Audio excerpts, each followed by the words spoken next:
Before figuring out what you need to do this quarter, what I like to do is figure out where you actually want to end up, right? So like with the end in mind, think about and that's like when I was selling my business, that's kind of what I did. Like, let me visualize my ideal life and look, what does that look like? How much money do I need to be happy? How much time off do I want a year? Where do I want to be spending my time? Like, kind of visualize that end goal, that ideal life. And then all the decisions that we make should be consistent with the pathway to get there.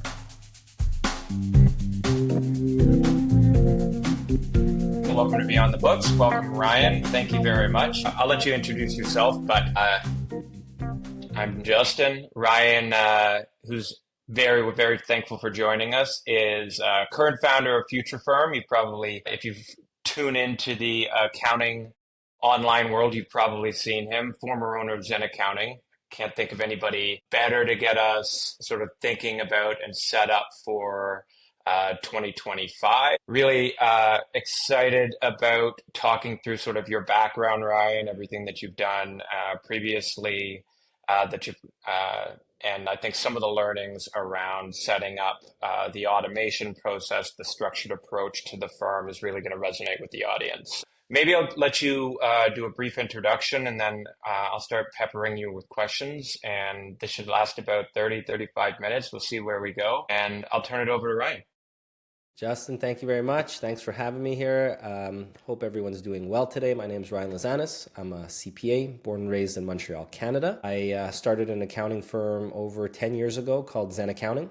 It was one of the earliest online accounting firms in North America when I started it. Had a ton of great ideas on how to modernize the typical accounting firm model, make it more pleasant for owners, make it more pleasant for small business owners that, were frustrated with their accounting, were frustrated with their accounting firm. And yeah, lots of great ideas. The problem was had no clue how to execute or implement any of them. So I really struggled for the first few years to figure out how to scale that kind of model. Didn't know how to price, didn't know how to sell, didn't know how to market. I was starting with 0 clients. I'd never hired or managed anyone in my life before. So yeah, a lot of failures made, a lot of mistakes made, very costly, time consuming, painful, and ultimately realized that I was a better business owner than an accountant and was able to systematize the model, scale it up. It was acquired 5 years after I started it by a large corporate services firm based out of the Isle of Man in Europe, which was quite interesting. And then I started Future Firm to be the resource I wish I always had when I was running my firm, to help me, give me the blueprint to run that kind of business so I could eliminate all the trial and error. Started Future Firm about 5 years ago, primarily as a blog, then morphed into a newsletter, just giving out free content that was actionable and practical to firm owners. And people wanted some coaching, did a little bit of one-to-one coaching, and then about 3.5 years ago launched Future Firm Accelerate, which is our online coaching program. It's the system that helps firm owners scale while working less, supported by self-paced training, supported by coaching, live coaching, and supported by an amazing community of over 800 firm owners from around the globe within the platform at the moment. So that's really what I'm busy with right now. Outside of work, Justin, we talked about this. I'm a triathlete, so I get a lot of enjoyment out of that. I like traveling the world to different kinds of destinations, and I'm a husband and have a 4-year-old daughter. Nice. Thank you. So, okay, so we'll jump right into it. So, okay, one of the interesting things about your growth, I think, both the Future Firm and previously, what I think I understood about your growth at Zen was that a lot of it was based off of SEO, or at least it started as SEO. How are you currently growing Future Firm right now? Is that a lot of blog content? Is that a lot of, where do you find, because I think SEO you talked about previously, obviously because I do my research for these things. I know previously there was some low-hanging SEO fruit. And maybe that low-hanging SEO fruit, do you think that's still there in this world? No. Where do you find growth, and where do you find accountants are finding growth right now?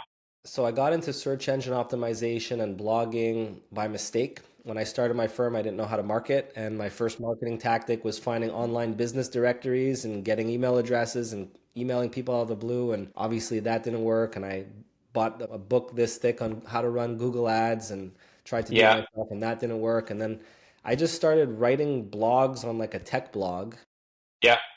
I was What was the interested tech blog? tech vibes. Okay. Yeah. Yeah. Yeah. So, the first article, and I never liked writing. Like when I was younger going through school, I actually hated that kind of stuff. Okay. Yeah.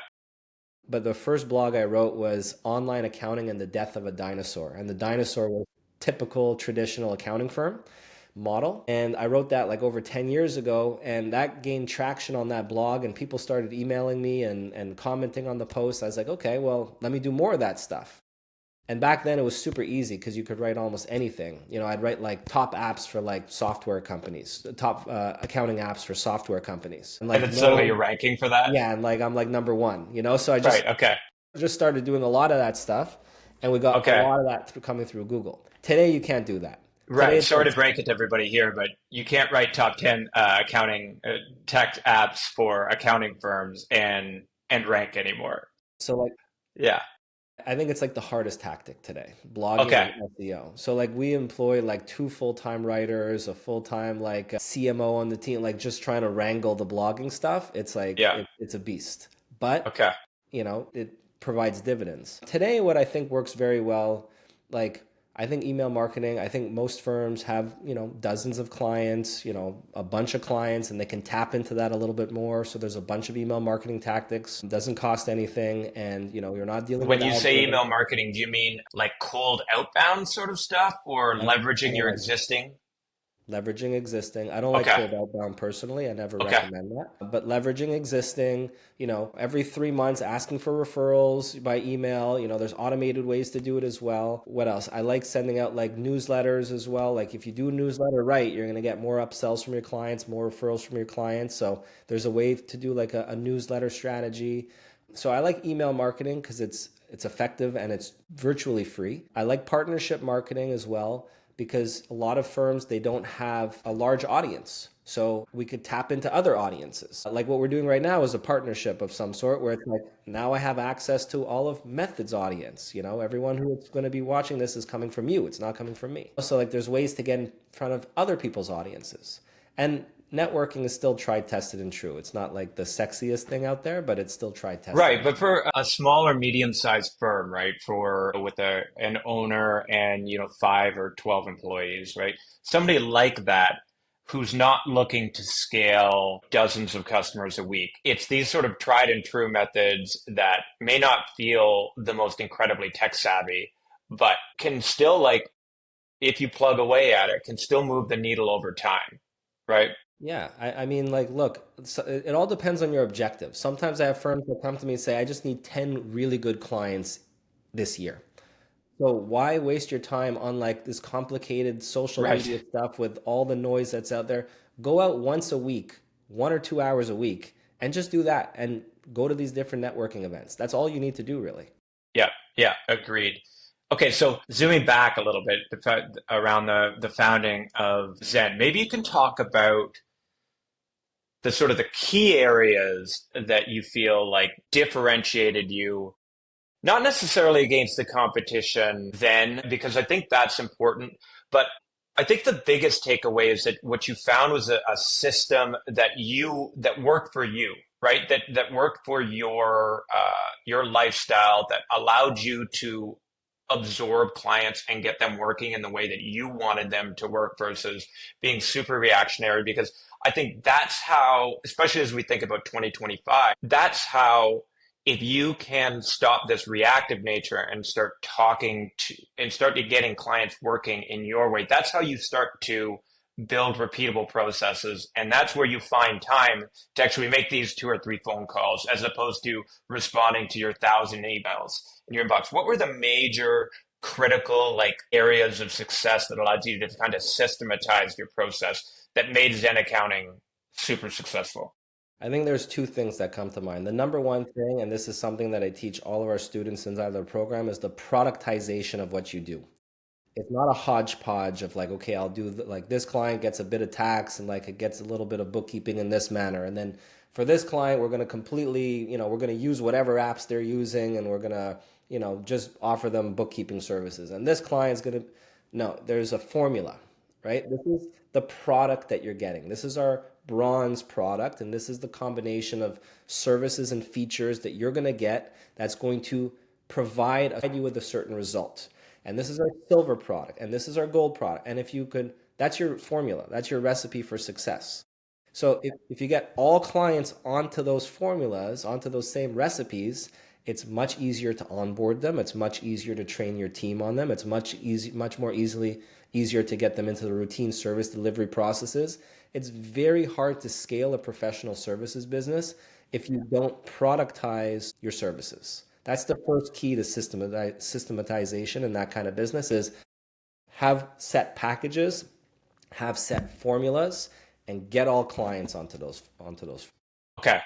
Was that one of two? The second one is Okay. the second one is most firm owners I encounter are the bottleneck, and they can only reach a certain level, and then after that point, they're driving themselves into the ground. So it comes down to how you build your team. And I don't care how big you want your team. I'm not advocating like that you need to have 100-person team or whatever. Like you could have a 2-person team, a 3-person team, whatever you want. You have to define your own goals. But generally speaking, a lot of the firms I deal with, they do want to grow to a certain size. They don't want to do all the nitty gritty details and deal with all the clients. And they don't have enough senior resources on the team that could act as the buffer between them and the machine, the operations, the clients, all that kind of stuff. So that's what I did very early on with Zen is my first 2 hires were experienced CPAs, even though it hurt the cash flow, even though like it hurt me personally from being able to take out, enough money, but it provided the foundation and I was able to grow a lot faster from there and build out the bottom layer following that. So hiring more senior, a lot of firms would benefit from hiring more senior than they think they need to be hiring for. And there's a couple key roles that I think are required to make that work. Okay. Talk about those because that's my follow-up question. So I'll ask you first before I make assumptions over what those hires are. But Yes, are those the senior, like folks that can do the same level of CPA's work that you can do? folks that could do, that could handle the client relationship. Okay. And Yeah. that maybe like I was a very bad accountant. I was not like Sure. Okay. technical. Like you don't want me dealing with the high level stuff. So it was easy to kind of get myself out of it. And I had to bring on those people by necessity, really. But I think what you need is someone that could handle the review of work, the approval of work, and deal with clients in sensitive situations. You need that level. So you need someone on the client service side that can buffer you and the clients. But at a certain level, you also need someone on the operational side of things that can handle managing people, that can handle implementing process, implementing structure, framework, Right. something that most firm owners are really bad at. Because at Zen, you were like at Zen, you scaled your way out of the accounting part, but that's because you are a natural, it seems like, given what you've done at Future Firm, you're sort of a natural process person. I think of you as somebody that thinks in process and structure, and you were True. young, you tech savvy, right? That's a good observation. However, I hate that side of the business. Okay, So interesting. I don't want to do that stuff. It drives me crazy. Okay, Okay. So I'm able to so that's why I have a director of operations now. We're maybe 12, 13, 14 people on the team, but I have a director of operations. At Zen, I had a COO on the team when we were like just 5 people on the team because I didn't like managing people. I didn't like the things. And I didn't want to deal with process. I wanted to deal with the growth, the strategy, the business development, that kind of thing. okay, okay. So you need somebody, one who can be client facing, at least to de-stress to take the risk off of putting somebody too young in front of a client in critical situations and them, you know, either freaking out because they just had a really difficult conversation or just not being at the level of technical aptitude. And then you need somebody, whether or not it's yourself or not, who can really manage the scaling and the systematization of things so that when you put something down in your bronze, silver, gold package, that thing can actually gets delivered in a repeatable way as opposed to getting just being like a thing that you don't actually do and you don't end up changing any of your operations and then you find yourself just having put a different label on the exact same thing that you're selling previously. Yeah, I think you got it. I think like a lot of firm owners, like as an example, they always have process improvement at the top of their list when it comes to Yeah, efficiency. I guarantee yeah, people watching this, they're like, okay, 2025, I'm gonna get all my processes in in place. my I'm gonna year. implement method or use method better or like use this other tool, use this other app. And like they just never get around to it. It's Right. because they're not good at it and or they don't like doing it and or they don't have time to do it. And that's why I say you should hire someone for that. And it could be, it doesn't have to be a full-time role. There's fractional roles, there's part-time roles, there's different roles available, but I always suggest to outsource operations. Get it off your plate because it's usually never going to get done or it's not going to get done well. And that's basically what Future Firm is doing, right? You're trying to be sort of that roadmap, that path for these individuals to follow to chart the course that we're kind of talking about. Is that basically right? I mean, we show them the system on how to systematize the firm, scale it, and pull themselves out of the business. We're not going to do it for them. No. We're Okay. providing the tools, the training, the resources, the support, and helping them avoid the pitfalls the pitfalls and mistakes that I see are made time and time again. You know, we have over 800 people in our program right now. I've been, doing this for several years where we've had thousands of people go through the program, and it's the same mistakes made over and over and over again. So our program helps them avoid those common mistakes. Okay. And those mistakes is basically just not doing, like taking this roadmap and not actually doing it, not prioritizing it, or not making the sacrifices of putting out the upfront money to hire these individuals. Uh, Yep. so it's really just like commitment and execution around like a really core set of practices. Yeah, and we're showing them what they should be focused on first because a lot Yeah. of Okay. times their priorities are out of whack. Like, Right. you shouldn't be focused on like a lot of people say, there's firms that struggle with cash flow sometimes. There's firms that struggle with growing the top line. And, they think that perhaps they got to focus on more marketing techniques. And that's where they want to dedicate their time. But we show them that no, you should be looking at your pricing and packaging strategy first because you want to get that right before you bring in those new clients. So we give them like these are the priorities you should be looking at first, and this is the order of those priorities before you start like spending time and money. And that's because once you package properly, then you look at pricing, and most people are charging too little for their services, especially when they actually package up all of these different things.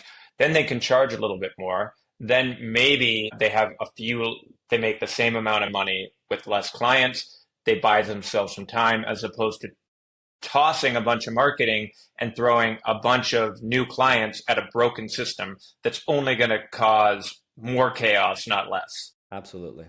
Okay. Let's talk a little bit about pricing. Okay, of the people that you talk to, what percentage do you think most companies should be increasing their prices? Like how much are you looking at pricing being like the average person that's coming around, it's all over the place, but the average is charging, is it 10% too little? Like, is it 50% too little? I'd say it's at least 50%. At And least And 50%. look, I was one of those people because when I ran my firm, my prices was $200 a month and they got access to, I was worse than most. Right. I was one of the worst I've ever seen. 200 bucks a month, they get access, they get unlimited everything practically. Right. I understand what a lot have gone through. I understand the difficulties with pricing. It took me a long time to figure it out, and I don't want people to take years to figure it out. So with the right framework, it's quite easy. But a lot of I'd say 50% is being conservative. I think it should be 50% more for most firms That's at a minimum, wild.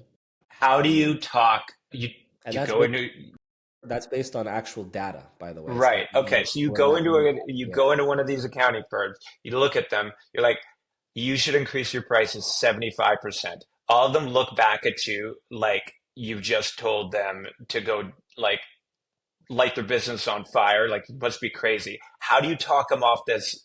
Like, because I think you're probably right. Like, you obviously are right.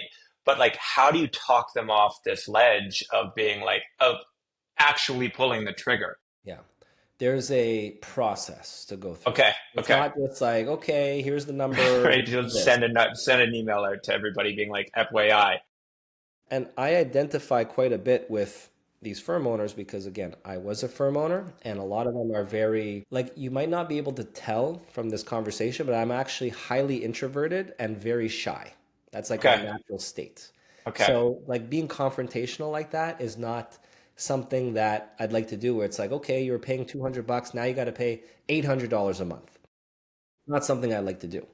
So I needed to come up with a process for how you could introduce that in a way where the client is not going to like com completely, Yeah. Yeah. just hang up the phone or hang up the Right. call. I find that the three-tiered pricing approach is the best way for most Okay. firms Okay.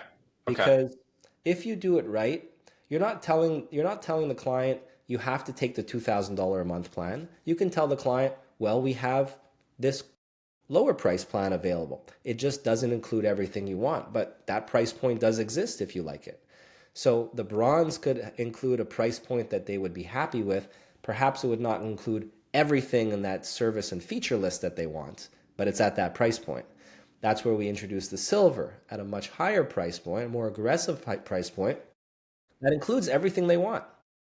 And the gold is an over the top option, which anchors. If you come in with a gold price that's 4 grand a month and your silver price is 1,000 a month, and then your bronze price is, $600 a month, we have a wide spread. We give ourselves the opportunity to move upstream. We give our clients really what they want on the silver package. The gold, it provides a little bit of shock value, which anchors the price of the silver and bronze. So we're kind of naturally nudging them towards that silver option anyway, where we're pricing it higher than we would typically have done if we just presented one offer alone. Right. And even though everybody wants to hold on to their customers Mhm. in this world, it's not actually the end of the world if you lose a couple of these customers because now you've bought yourself the time to bring in this new set of customers in this new established process. Um, it's interesting for our audience because we like to talk to accountants, but also those that are trying to think, beyond just bookkeeping, beyond just accounting, like get into more of the process consulting. I think those conversations are really hard for accountants who have or bookkeepers who have traditionally just done this one thing with their customer and they've known them for 4 or 5 years. 2 points to that. One, when you start to write down all of your processes, what you're probably going to come in on the silver plan at least, is like monthly or quarterly touch points.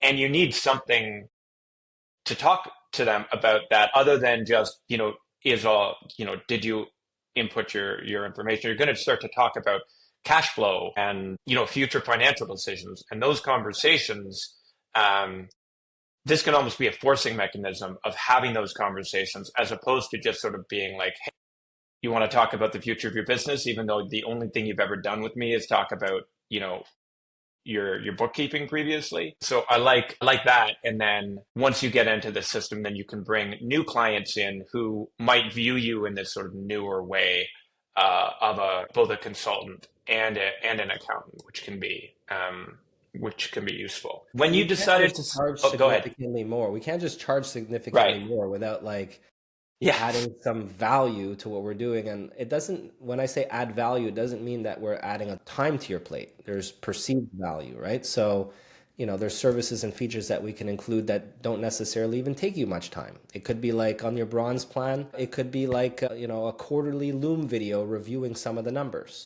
Right. that takes you 5 minutes to do every quarter. So, yeah, there's a lot of creative stuff you could do once you get into that packaging strategy. That's interesting. I like the Loom video example. I have a friend who's a real estate agent, and he was always thinking of touch points. And I said, well, do a Loom video and just walk them through the neighborhood and show them houses that have sold in the same area. You can do that in 5 minutes.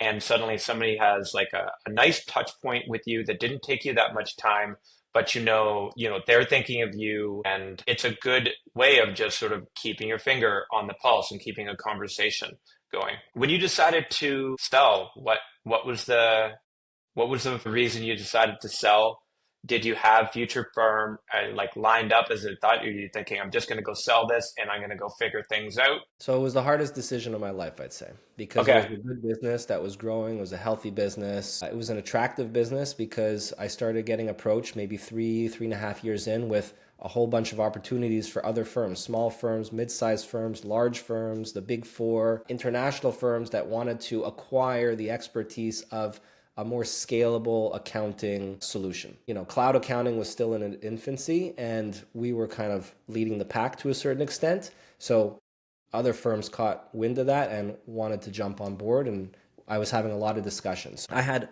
all the possibilities in front of me, including just staying put with my business. So I never really considered selling. My father was a small business owner and I saw him manage his business for decades, and I kind of figured I'd follow in those footsteps. But I think like I put all different types of I tried to rank the different options and Yeah. put scoring in place, and my wife never heard the end of it. And ultimately what I did is I took a step back and I clarified my purpose.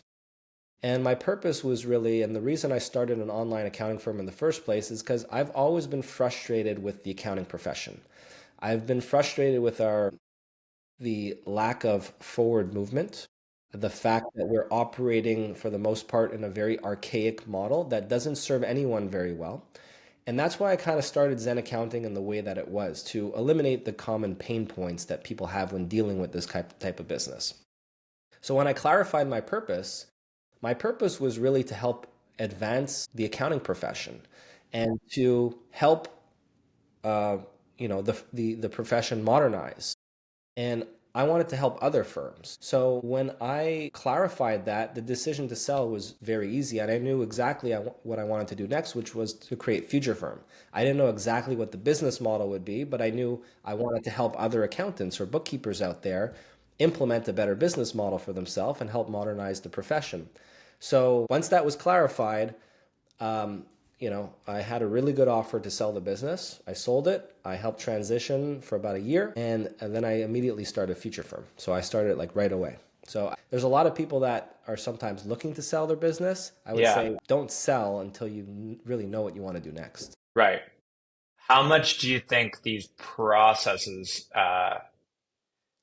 like, because it was a process oriented firm, it must have been extremely useful for you to be like, here's how you plug and play me out of this firm versus somebody who's got like a ton of key man risk and is like, you know, in very, very like paramount to the success of that Yeah, business. that certainly factored into it. And I'm not going to say it was perfect. I actually think that delegation was probably one of my biggest weaknesses in the firm. Probably better than most, but still a big weakness. Like looking back on it, the stuff that I held on to was Yeah, yeah, I learned a lot just going through the sale because I could see the whole process from like beginning to end.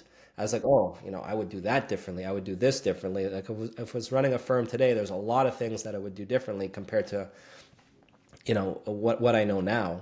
So yeah, it wasn't perfect by any stretch of the imagination, but I think it was a very appealing acquisition target for many reasons. The recurring revenue stream, good profitability, no key man risk really. The marketing engine that was in place, the team that was in place. So I think there's a lot of good stuff about it, but there's certainly things that could have been a lot better.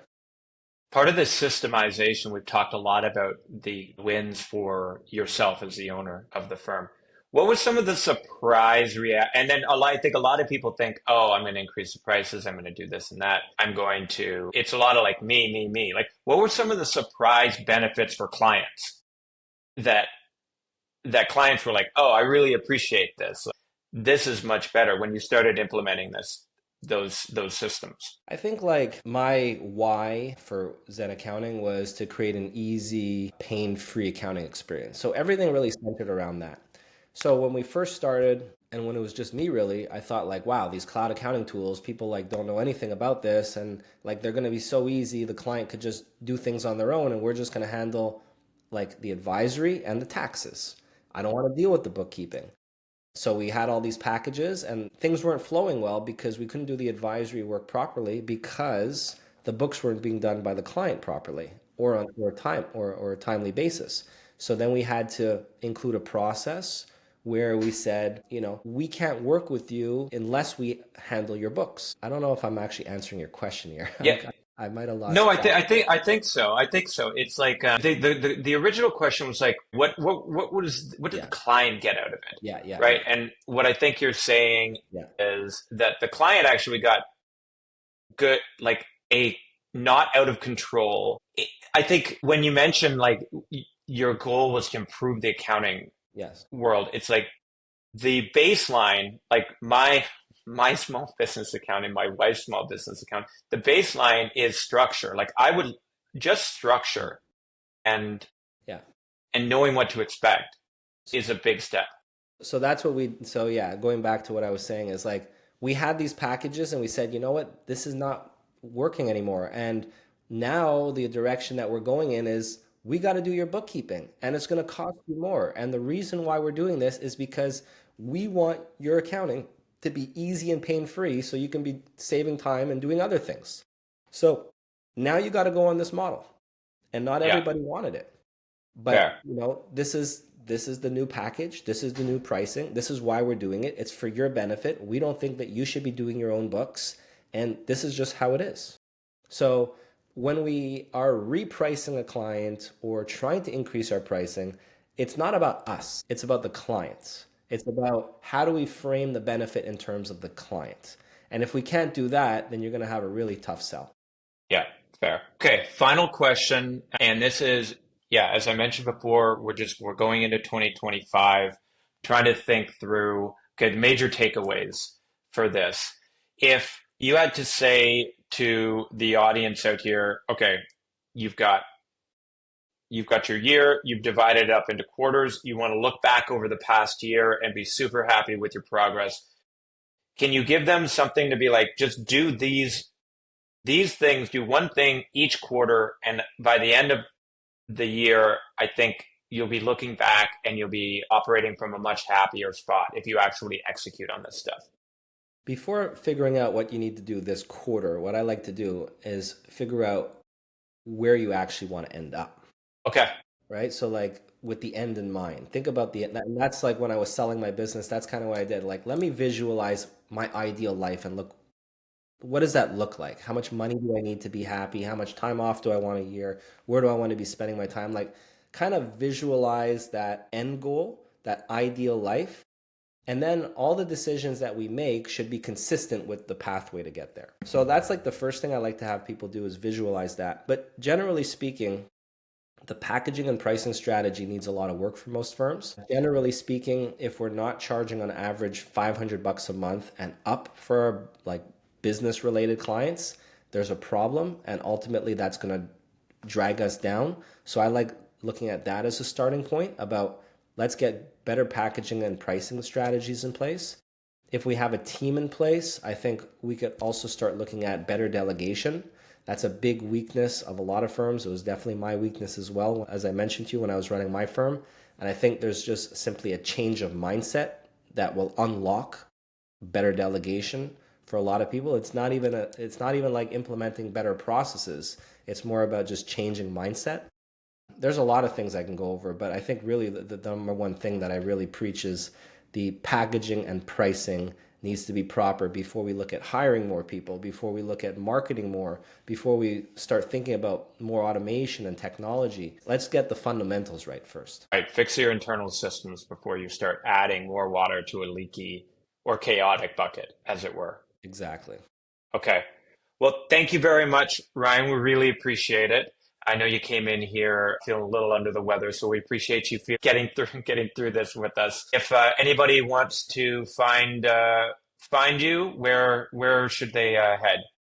Yeah, the best place is my newsletter. So I have a newsletter that goes out to around 10,000 firm leaders globally that want tips, tricks, content on how to create a better business for themselves.